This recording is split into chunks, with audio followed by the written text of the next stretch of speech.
I had barely finished hanging the rotten plank when the sound of tires grinding against gravel exploded behind me, cold and sharp like a final verdict. When I turned around, a spotless white SUV had stopped right in front of the old wooden cabin, and the woman stepping out looked at me as if I were a stain that had appeared in the wrong place on her perfect picture. She did not ask questions. She did not greet me. She did not care who I was. She raised a thick stack of papers in front of my face, slammed them against the rotting doorframe, and said, "You have 30 days to tear this thing down." I stood frozen. The forest wind swept past me, carrying the scent of pine sap and damp earth. I had just lived through the worst year of my life, but I never imagined the next kick would come from an HOA Karen dressed in spotless white, without a single speck of dust on her. My name is Gavin Holt, 48 years old, independent electrician, divorced, nearly broke. This wooden cabin was the only thing I had left after my Uncle Rufus Holt passed away. My family called him a weirdo, a man who lived alone in the woods, no wife, no children, no friends, sending Christmas cards with no return address and strange lines like, "Don't let them take what belongs to us." I thought my uncle had only left me a pile of rotting wood and a property tax bill I could not afford to pay. The woman standing in front of me introduced herself in a voice sharp as shattered glass. Veronica Blakely, president of the Silver Pine Ridge Homeowners Association. Her designer heels sank into the decaying porch, but her gaze stood tall, higher than the pine trees surrounding us. "This cabin is in serious violation of our community's aesthetic standards," she said slowly and clearly, like she was reading out a sentence. "It is lowering the property values of more than 300 households." I looked at her, then at the forest around us. Not a single house in Silver Pine Ridge was visible from here. Her entire world was separated from mine by a thick wall of trees, and yet she stood there on my land, ordering me to disappear. "If you don't tear it down yourself," Veronica continued, the corner of her lips curling into a cold smile, "the HOA will request government intervention, and you will receive the bill." I had watched plenty of HOA stories online, Karen's stories told like bitter jokes on Reddit. But what stood in front of me now was not entertainment. This was a real strike, aimed straight at someone at the bottom of society, someone she believed had no power to fight back. What Veronica did not know was that, right behind her, inside the so-called shack she despised, an old wooden trunk was waiting to be opened. She left as quickly as she arrived. The white SUV turned around, leaving 2 deep tire tracks carved into the dirt road leading to the cabin. I stood there for a long time, listening to the engine fade away. That familiar feeling of being looked down on swelling in my chest. The same feeling I had tasted too many times in divorce court, in job negotiations where clients spoke to me the way they spoke to furniture. That night, as the oil lamp cast long shadows across the wooden walls, I opened my Uncle Rufus's trunk. The smell of old paper and dry tobacco rushed out.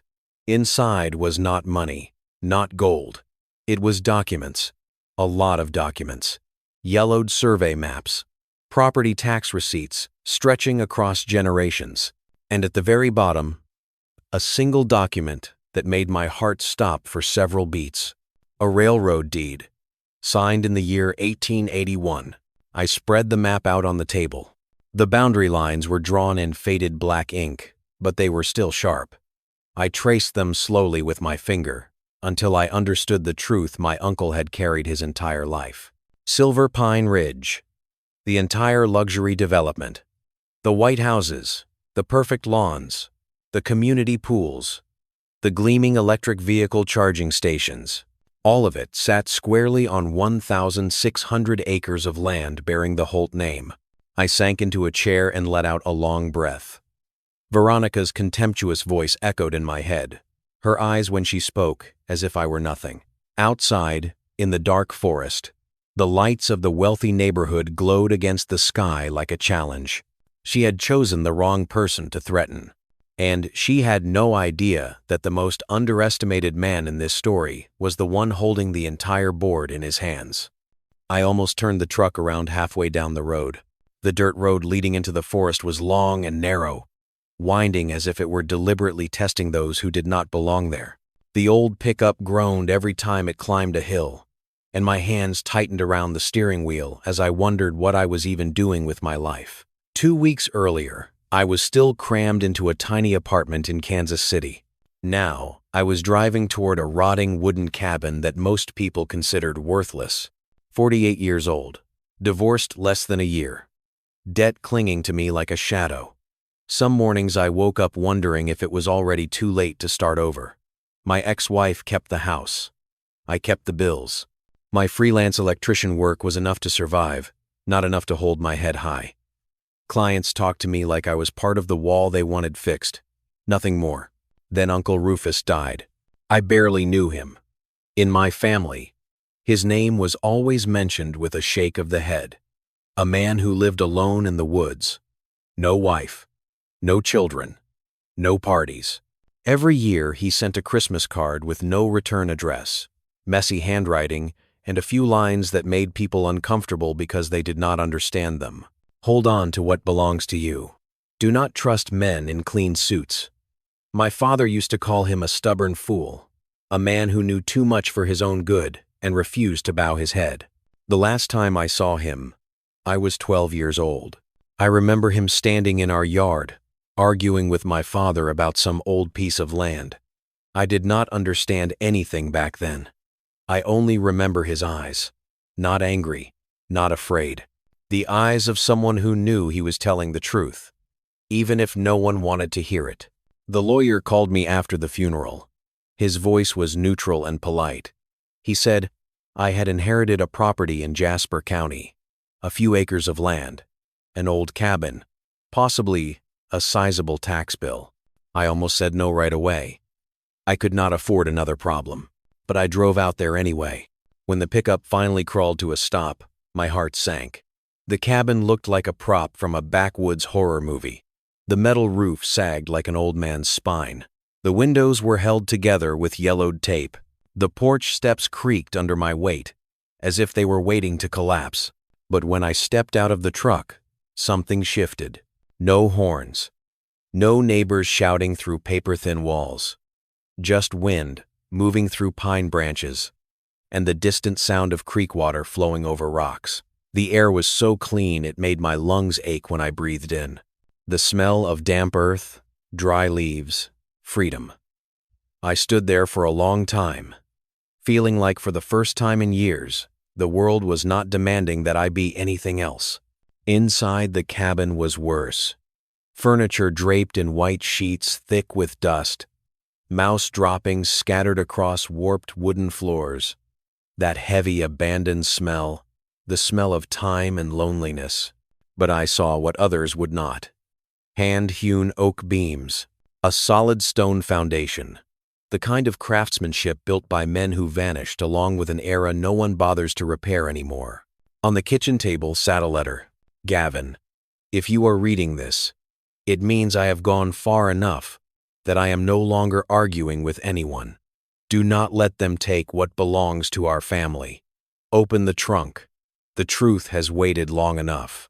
I spent the first week fixing the cabin like a man on the run, searching for a place to hide, replacing dangerous wiring, patching the leaking roof, clearing just enough space to sleep without breathing in clouds of dust. I was told the nearest neighbors were a luxury development called Silver Pine Ridge, but the forest blocked everything from view. I liked that. I needed to think. I needed quiet. I did not know that while I was repairing each plank and every wire, someone was watching from the other side of the trees. People in clean clothes.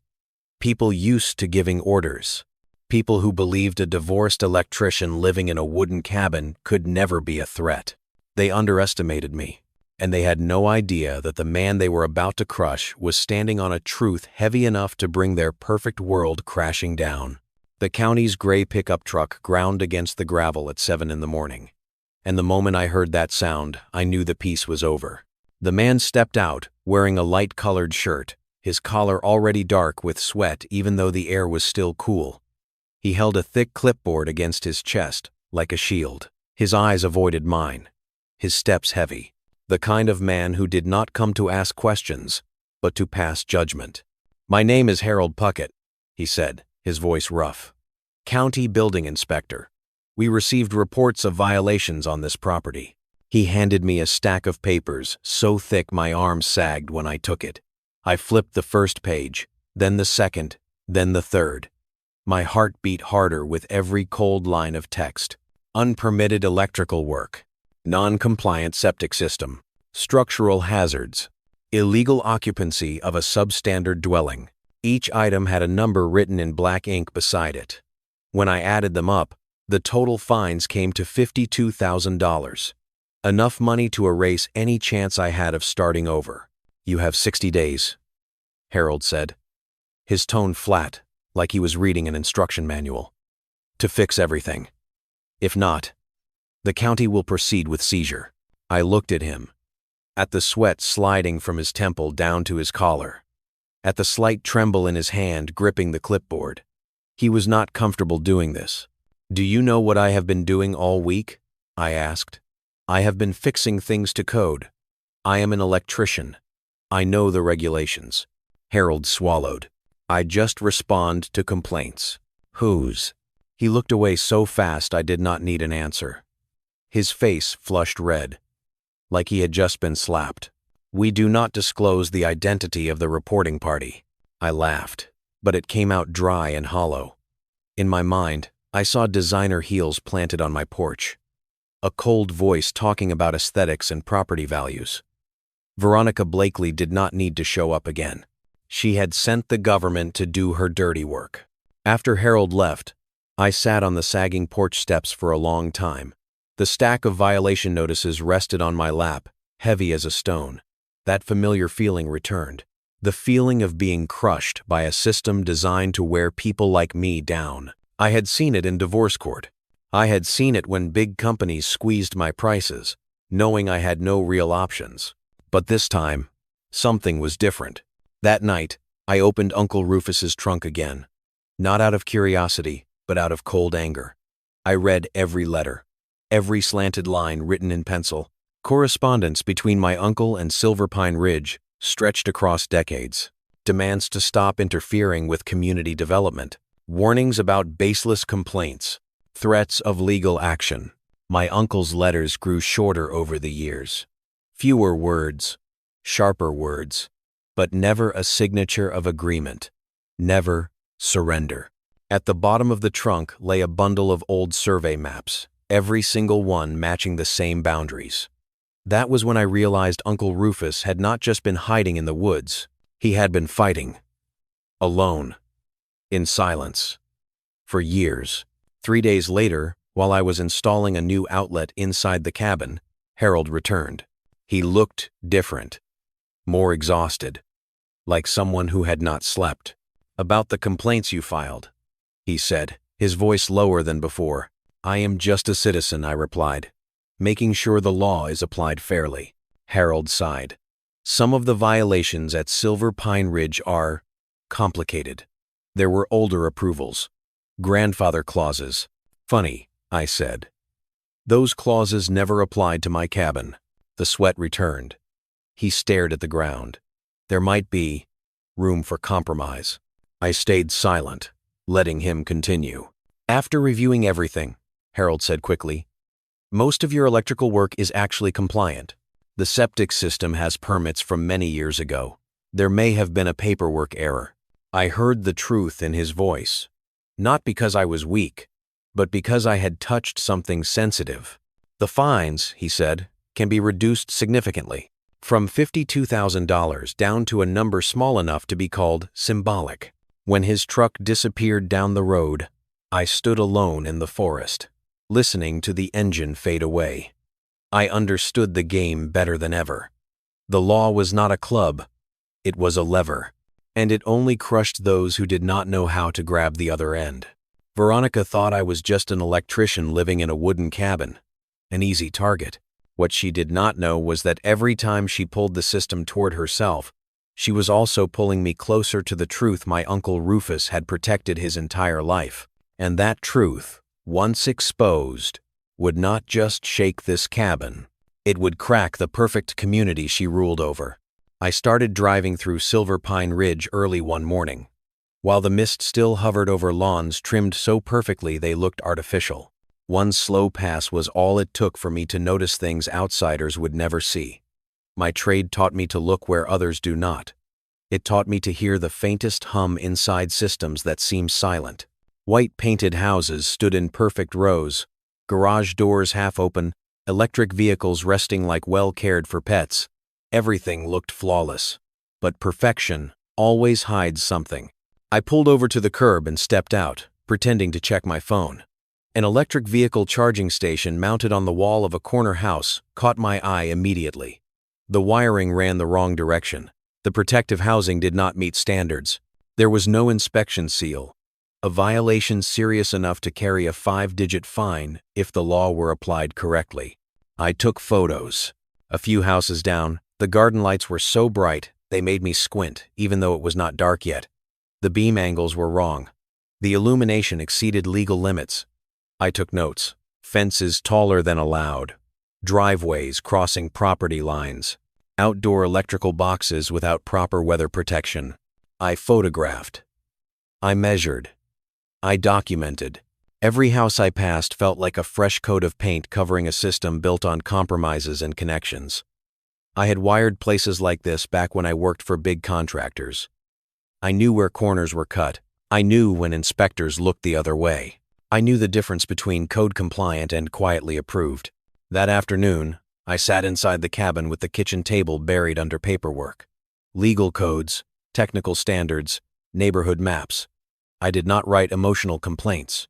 I wrote like someone who understood the law better than the people exploiting it. I filed each complaint one by one.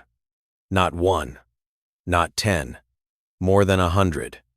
Each with photos, coordinates, and specific code references. I requested permit records under public information laws. I demanded explanations for why identical violations had been ignored for years. My old printer ran late into the night. The smell of hot ink mixed with the scent of aged wood inside the cabin. I did not feel tired. I felt alert. As if for the first time in a long while, I was no longer running from my life. 3 days later, Harold returned. This time, he did not look at me like a man about to be crushed. He looked at me like a problem. "You filed a lot of complaints," he said, his voice dry. "I just want everyone to follow the law," I replied. "The same way you asked me to." Harold glanced around as if afraid someone might hear. Some matters are historically complicated. There were older approvals. Grandfather clauses. "Funny," I said calmly. "Those clauses never applied to my cabin. They only protect people who play golf with officials." The words landed between us like a stone. Harold closed his eyes for a second. When he opened them, he looked older. "There might be a middle ground," he said. "Reduce your issues. Handle this internally." I understood immediately. This was the moment the system realized it had touched someone who would not bow. "What about my electrical work?" I asked. "Mostly compliant," he said quickly. "The septic system has old permits. There may have been a paperwork error. The total fine?" He named a number so small, compared to the original blow, it was almost insulting. I nodded, as if I were considering it. But inside my head, the gears had already shifted into a different speed. That night, I returned to Uncle Rufus's trunk. I read the margin notes I had overlooked before. Names, dates that lined up with Silver Pine Ridge construction projects. My uncle had not just been documenting, he had been tracking. A folded piece of paper slipped out. The handwriting was shaky but firm. "They are not just stealing land, they are stealing everything." I looked out the window. The lights from the development glowed against the night sky like a boast. I thought of Veronica, of the certainty with which she had walked into my life. Convinced she was untouchable. She thought I was only pushing back because I was cornered. She did not understand that I had just found the heartbeat of the monster she was riding. And once you hear that heartbeat, you know exactly where to place the blade. The forest wind picked up, rattling the old window frame. I stood there alone in the cabin, filled with a strange calm. This fight was no longer a survival reflex. It had become a choice, and I had just chosen to strike where it hurt the most. I was pouring coffee when the engine roared down the dirt road, loud and urgent, like a declaration of war that did not bother announcing itself.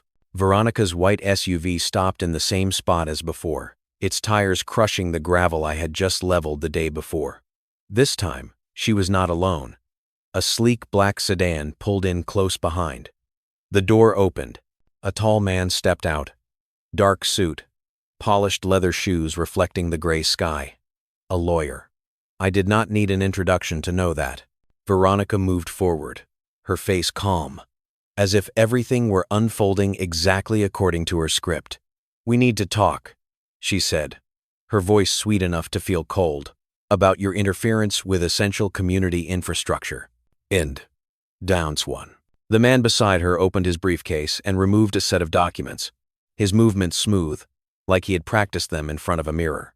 "Miles Caraway," he said, "legal counsel for Silver Pine Ridge." I took a slow sip of coffee. "Which infrastructure?" Veronica pressed her lips together. "The main water line and the underground cable routes. They run through your property. You have caused instability." I almost laughed. I had not touched a thing, but they needed a reason.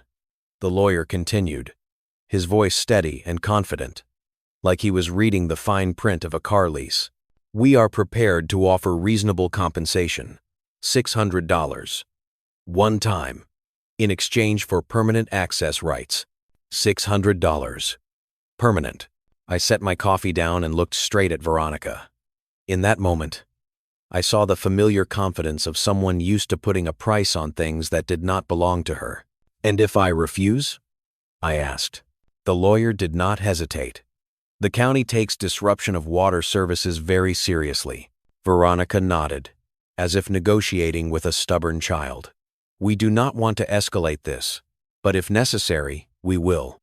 They left immediately after, expensive perfume lingering in the air, mixing with the smell of damp earth. I watched the two vehicles disappear beyond the trees, fully aware of what they had not said out loud. They believed I would be afraid. They believed I needed money. They believed I did not understand what was buried beneath my feet. An hour later, I grabbed a shovel and walked into the forest. I followed the small blue flags scattered through the trees, the only visible signs of a system no one wanted to acknowledge. A massive steel pipe emerged from the ground, running straight like a scar carved through the land. It did not stop there. A concrete utility building with industrial locks sat squarely in the woods, machinery inside humming steadily, feeding the entire development on the other side. That evening, I sat in the county courthouse records room, flipping through old permit files. Installation approvals from the early 1990s. Contractor notes. Unable to contact property owner. Proceeding under administrative guidance. During record transition period. Record transition. The gap, where everything was mislabeled. I understood then. Not an accident, an opportunity. The next morning, I installed a flow meter at the utility station. The numbers climbed steadily, cold and precise. Tens of thousands of gallons every day. Water flowing through my land. Cables crossing my land. My resources being used as if I did not exist. I remembered something an old tradesman once told me during my apprenticeship. Property ownership does not stop at the surface. It goes down. It wraps around everything beneath. When someone runs systems through your land without permission, they are not just trespassing, they are taking. I sat at the table, opened my notebook, and began calculating. Commercial easement rates in the region. Back payments. Legal interest. The numbers grew so fast I had to stop, breathe. Then check again to make sure I had not made a mistake. $215,000 in back payments, not including monthly fees. Miles Caraway's business card was still on the table. I called him. "We have reviewed your offer," he said, sounding relieved to hear my voice. "So have I replied. Fair market value. $215,000 in back payments. $650 per month for continued use." Silence. Long, heavy. No court would support that figure, he said at last. Courts like documentation, I replied. And measurements. I have both. The call ended without a goodbye. That afternoon, I received a message from Sofia Mendez, an old friend from the electrical trade. Your name is being talked about around town, she wrote. Silver Pine Ridge. Something smells wrong. I looked out toward the forest, where the pipeline lay hidden beneath the soil. Veronica thought this was the moment she scared me into submission. She did not understand that every step she took only exposed more of the system she depended on. I was no longer just defending myself. I had found what they feared most. Not money, not threats, but truth, measured, documented, and delivered by certified mail. My phone buzzed while I was standing in the middle of the forest, and just seeing the caller's name told me the chessboard had shifted another square. Miles Carraway was not calling to negotiate. He was calling to probe. His voice was lower than before, more careful, like someone who had just realized he was walking on thin ice. We need time, he said. My clients are reviewing alternative options. I did not answer right away. I looked at the flow meter mounted on the utility station. The numbers kept ticking upward, steady and indifferent, unmoved by closed-door meetings or tense emails happening somewhere else. Time, I said slowly, is something they have been using for free for many years. That is over now. The call ended in silence. No threats, no smug laughter, just a gap. The kind of silence that comes when someone understands the balance of power has tilted. That afternoon, Sofia Mendez drove out to the cabin. She wore dusty work clothes, her hair tied back tight, her eyes sharp like exposed wire. We had worked together years ago, pulling cable through luxury homes whose owners never remembered the names of the workers. She did not waste words. Your name is getting tossed around town, she said. They are calling you a troublemaker. But that is not why I am here. She set a stack of documents on the table. Payroll records, contracts, old messages. The union is investigating the Silver Pine Ridge project, she said. $360,000 in stolen wages. They promised standard pay, then switched to piece rates. When the workers complained, the company vanished. I flipped through the pages, numbers, signatures, names I recognized, matching projects I had already seen during my surveys. Another piece clicked into the picture, forming in front of me. There is more, Sofia said, lowering her voice. Some people remember the name Veronica Blakely. Not just an HOA president. She used to be in-house legal counsel for the development company. She drafted these contracts. I sat down. What I felt was not anger. It was the chill of a truth becoming undeniable. Veronica was not just protecting a community. She was protecting a machine that consumed land, money, and the labor of people without a voice. Rumors spread faster than I expected. At the town's only diner, people started watching me longer when I walked in. Some eyes were suspicious, some curious, some quietly sympathetic. An older man nodded at me from a corner booth. A waitress whispered that Veronica had called me dangerous, unstable, that I was threatening innocent families. That night, I opened Uncle Rufus's trunk again, not because I needed more proof, but because I needed to understand how he had lived with this truth. At the bottom, I found a small notebook, worn leather cover, pages packed with dense writing, not emotions, data, dates, company names, dollar amounts. My uncle had not just been threatened, he had been surrounded. One line was circled over and over. They think they are invisible because the victims never connect with each other. Wenten-ite. I looked up. Outside, the forest was silent. But inside that silence, I heard something else. Disconnected voices, beginning to find one another. Workers cheated out of wages. Landowners deceived by shifting boundaries. Residents paying inflated fees without knowing where the money went. Veronica thought she controlled the story. She spread rumors, smeared names, played on fear. But she did not understand one thing. When people who are looked down on start talking to each other, When they place their data side by side, power changes direction. I called Sophia. "Introduce me to the union contacts," I said, "and to the journalist you trust." She laughed. Not a happy laugh. The laugh of someone who had waited a long time for this moment. "You know," she said, "they think you are just an electrician living in a wooden cabin." I looked out at the forest. The lights of Silver Pine Ridge still glowed against the sky as they always had. "I used to think that too," I replied.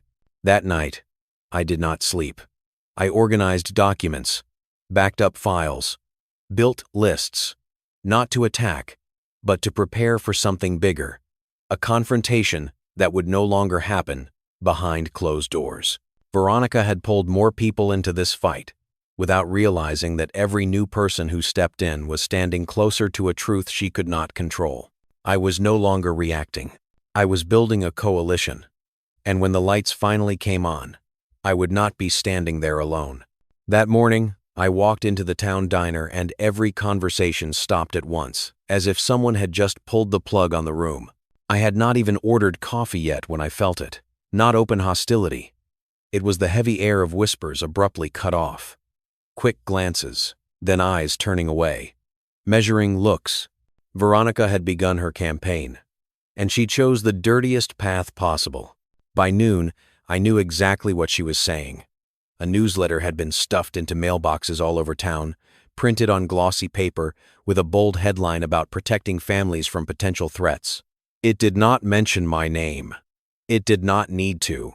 She painted the picture of a man living alone in the woods, with an unstable financial history, questionable mental health, and a danger to decent families. Every detail was carefully selected. My divorce, my struggling business, the times I had gone to counseling after my marriage collapsed. All of it twisted into a single narrative. A believable story, a frightening one. By afternoon, local social media exploded. People who had never met me spoke up to defend community values. Unknown accounts shared photos of my cabin taken from the worst possible angles, attaching ugly insinuations to them. I read it. Then I stopped. I had lived long enough to know that reacting in moments like this only made things worse. Sophia came by that evening, carrying 2 cans of beer and a tired look on her face. We sat on the porch, watching fireflies drift through the trees. "She thinks she can crush you with public opinion," Sophia said. "But she forgot one thing." "What is that?" I asked. "Working people do not like being looked down on." She told me about a cousin who had worked at Silver Pine Ridge. 43 workers were promised standard wages, then quietly switched to cheap piece rates. When they pushed back, the contracts disappeared. The company disappeared. $360,000 in wages vanished. As Sophia spoke, pieces of my own memory began to lock into place. Electrical boxes below standard. Cheap materials wrapped in luxury finishes. I started taking notes. Not emotions. Facts. The information spread faster than Veronica expected. A plumber called Sophia, saying he remembered seeing Veronica at legal meetings for the development company. A carpenter texted me about last-minute contract changes. Disconnected stories began to line up. The twist came that night. Sophia handed me a copy of an old contract sent by a retired electrician. The line at the bottom made me read it twice. The name Veronica Blakely. The title, Legal Advisor. Not for the HOA. For the company behind the entire project. I sat in silence. Everything became painfully clear. Veronica was not an outsider protecting a community. She was the architect of the system itself. She did not just cover things up. She designed them. While she called me dangerous, she had signed contracts that stole wages from dozens of workers. While she spoke about family values, she had built an entire neighborhood on land that did not belong to her. The next day, the diner was no longer silent when I walked in. An older woman nodded at me. A man placed a hand on my shoulder and quietly said he had read the newsletter and something felt wrong. The whispers began to change direction. Veronica still had power. She still had lawyers, money, and a loud voice. But what she no longer had was unquestioned trust. And once a crack appears, it spreads faster than any rumor. That night, I opened Uncle Rufus's notebook again. On the last page was a line written darker than the rest. Truth does not need to shout. It only needs to be placed correctly. I understood. I did not need to argue with Veronica. I did not need to prove my innocence online. I needed to do what Uncle Rufus had done for years. Gather. Connect. Wait for the right moment. Outside, the lights of Silver Pine Ridge still burned bright. But for the first time, they no longer looked solid to me. They looked like a dazzling stage propped up by rotten beams. Veronica had underestimated me. And now, she was standing in the middle of a story she no longer controlled. I had not planned to open that envelope that night, but when it slid out from the bottom of the trunk and landed on the wooden floor, I knew I no longer had a choice. The envelope was thick, made of stiff paper, its edges worn by time. On the front was a single handwritten line from Uncle Rufus. The pen pressed so hard it felt like he had written it while holding back years of anger. Corporate records. Do not open unless you are ready to see the whole truth. I sat down on the floor. Yellow light spilled across the old wooden planks. I took a deep breath and opened the envelope. Inside was not a single story. It was an entire system. Articles of incorporation. Corporate bylaws. Ownership charts layered on top of one another. Different company names, but the exact same registered addresses. Pinecrest Rural Holdings. Clearstone Communities. A chain of shell companies stretching across years and counties. And at the bottom corner of the first document, there was a name that made my chest tighten. Veronica Blakely. Founding legal partner. I kept turning pages. The files were organized with a precision that felt chilling. A clear timeline. Target elderly landowners. Apply pressure through inspections and code enforcement. Wait for administrative record transitions. When land was mislabeled, these companies appeared like saviors, bought it cheaply, then developed luxury neighborhoods. Not once. Not twice. More than a dozen properties. 3 counties. The same playbook, every time. My hands began to shake as I read Uncle Rufus's margin notes. Each line carried compressed fury. The same lawyer, the same consulting firm, the same officials signing off in silence. My uncle had not imagined any of this. He had documented every step. Then I saw the document that forced me to stand up and pace the cabin just to breathe. A private consulting contract. Veronica received $2,700 every month from Clearstone Communities.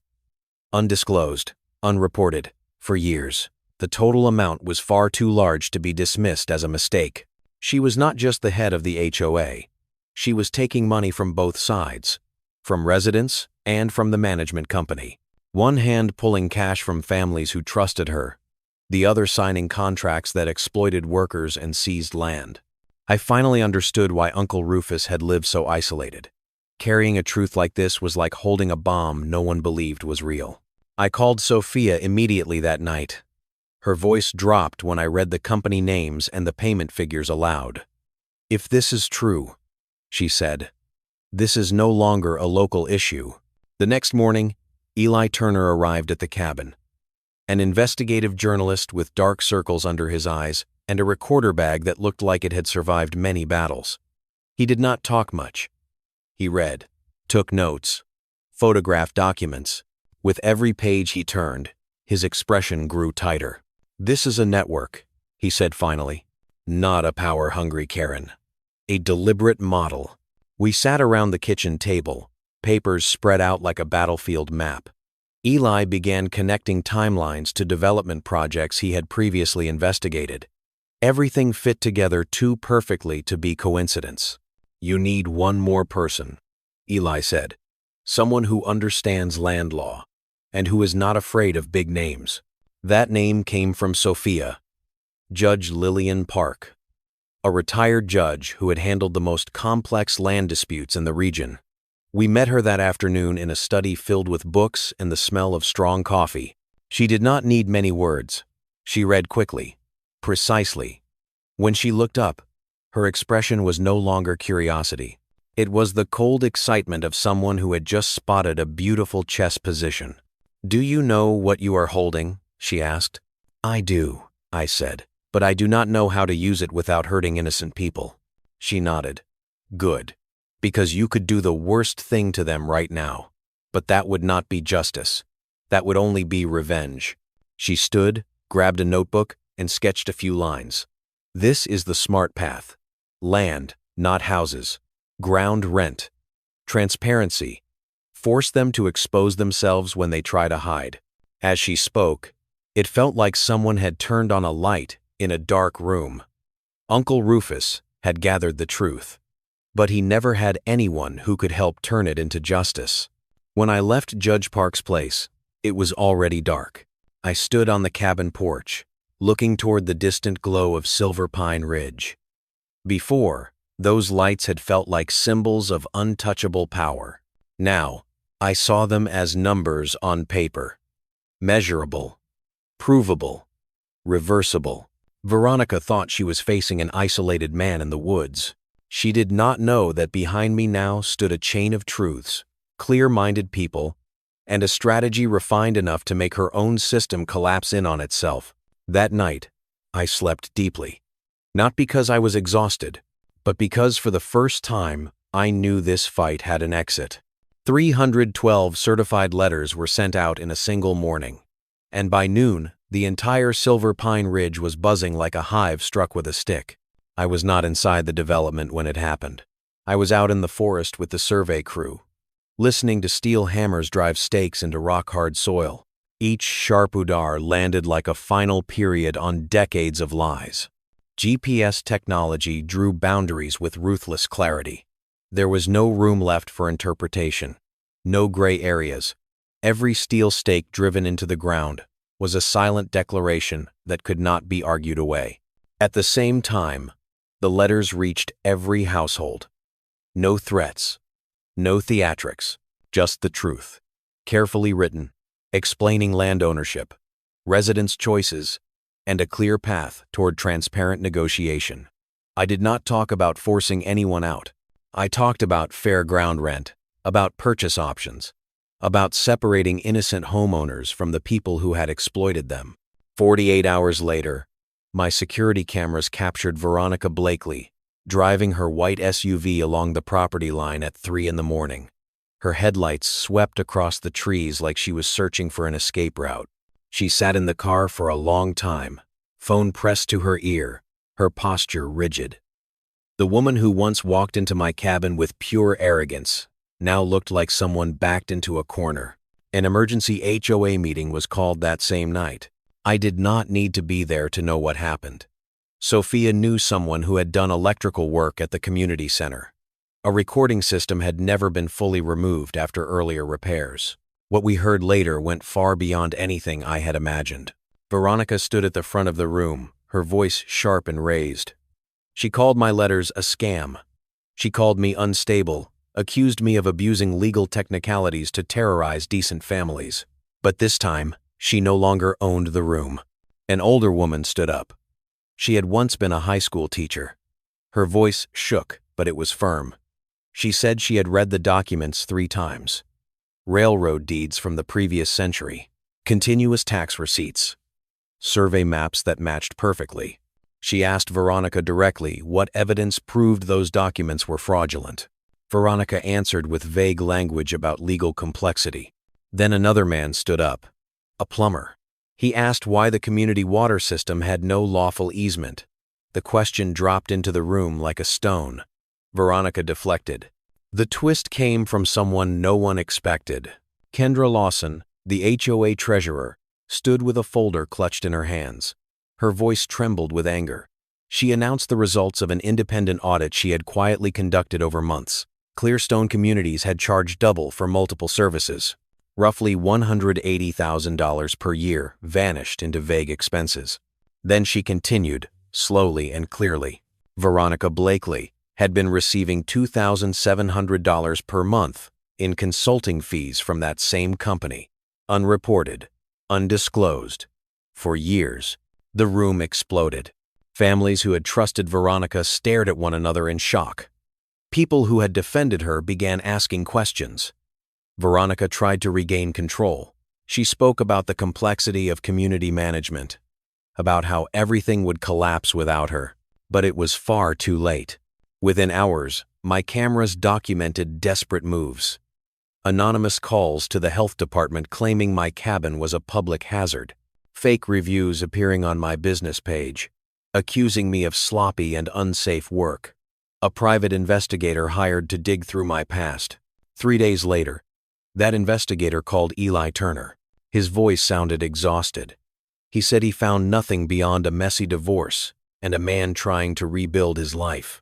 Then he added a sentence that silenced everyone in the room.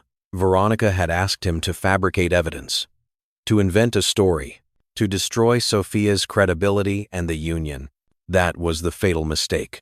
When the situation escalated from smear tactics to witness tampering, the legal door swung wide open. Eli filed his materials. The union submitted documentation. Authorities began paying attention. While Veronica raced to salvage her image, the community began organizing itself. Informal meetings were held at the local church. Residents learned about their rights. They asked about land purchases, payment options, and how to keep their homes without enabling corruption. That evening, I stood alone beside the boundary stake, my hand resting on cold steel. I thought of Uncle Rufus, of the years he had fought in silence. I did not need to shout. I did not need to threaten. The system was turning in on itself. Veronica once thought I was just a man lost in the woods. Now she was facing what every manipulator fears most: an awakened community, numbers that could not be denied, and truth revealed at exactly the right moment. The town hall meeting ahead would be the final stage, and this time, I would not be standing on the sidelines. The town meeting room had never been this crowded, and the moment I walked in, I knew there was no turning back. The air was thick with the smell of cold coffee, nervous sweat, and the kind of tense silence that only exists when too many people are carrying too many unanswered questions. Every wooden chair was filled. People stood packed into the hallway. The local news cameras were already set up, lights blazing, aimed straight at the long table in front like they were waiting for a courtroom drama. Veronica Blakely arrived late, exactly as expected.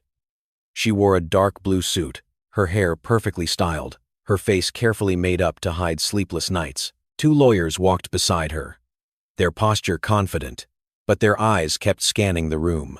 I noticed something I had never seen before: worry, subtle but real. The meeting opened with familiar phrases: community stability, protecting family values, preventing abuse of legal loopholes.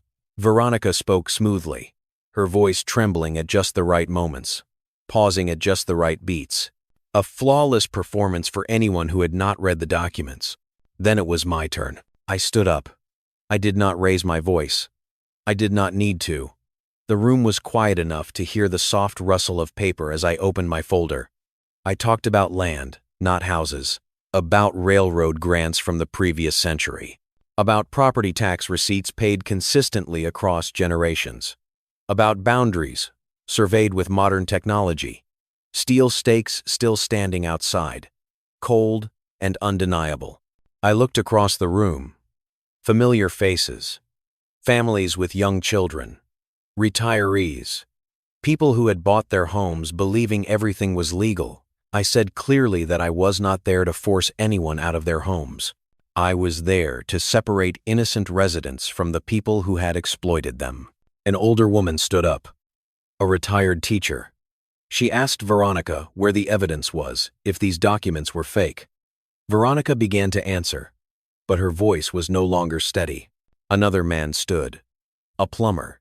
He asked about the easement for the water system. There was no straight answer. Then, the decisive moment arrived. Kendra Lawson, the HOA treasurer, stepped forward. Her hands shook, but her voice did not. She announced the audit results. The numbers were read aloud, one line at a time, slow and impossible to deny. More than $180,000 per year had been mischarged. Services were inflated, money flowed into undisclosed consulting fees. Finally, She read the name Veronica Blakely and the payment of $2,700 per month over many years. The room erupted, not with shouting, but with sharp breaths, chairs scraping, angry whispers. Veronica tried to speak. Her voice cracked. She talked about complexity, about pressure, about how she had protected the community. That was when the sheriff stood up. His voice was low and brief. Taking money from a contractor without disclosure was a sign of embezzlement.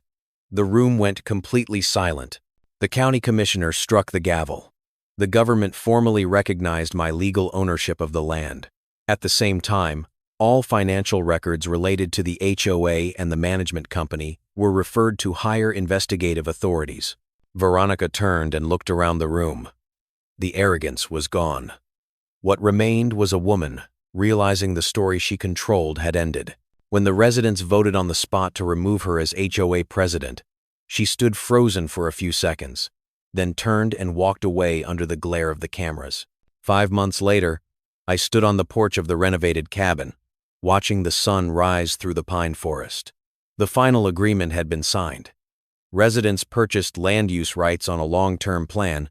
Ground rent during the transition was far lower than what they had previously paid in hidden fees. No one lost their home. Silver Pine Ridge had a new management board. More transparent, less flashy, more effective. The old management company disappeared as investigations expanded. Stolen wages were returned to workers who had waited far too long. Veronica left town. People said she was trying to start over somewhere else, under a name few remembered. Karma is not loud. It is precise. I kept the forest around the cabin. Part of the land was used to improve roads, clean water, and connectivity for the entire town. Another part became a shared community space, a place where people could gather. Without an HOA, without artificial power. I thought about Uncle Rufus, about 30 years of quietly collecting truth. I understood that this victory was not mine alone. It belonged to those willing to read documents, ask questions, and stand together. If you have ever been looked down on because you lacked money, titles, or a voice, remember this. Real power is not about how loudly you shout. It is about the truth you hold and how you use it. If you have ever had a real-life experience with an HOA or a Karen, share your story. I read them all. And if this story gave you a sense of relief, leave a like and follow. Because when ordinary people stop staying silent, systems that seem untouchable collapse far faster than anyone expects.